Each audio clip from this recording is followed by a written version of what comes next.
You realize that not everyone starts off at the top. Hi, my name's Alex and I am from the US. Why did you sign up for Journey?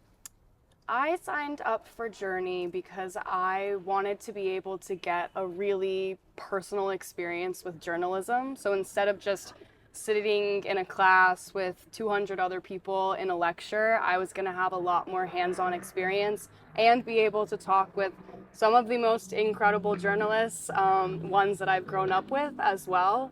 So yeah, I think that's my main reason. One of the other things I love about this program is they are bringing in people that just have all different types of specialties. So I don't really know if I could choose one over the other, but they're all different. Would you recommend Journey to other journalists? I would absolutely recommend Journey to other journalists. I just think that when you have a community like the one that I've been brought into, it's just, you feel a lot more inspired, but you also feel a lot less scared, I think, about what your future looks like and what your role as a journalist is going to look like, because you're just hearing all of their experiences and you realize that not everyone starts off at the top. So I think it's just, yeah, it takes the pressure off a little bit, but it's still exciting stuff.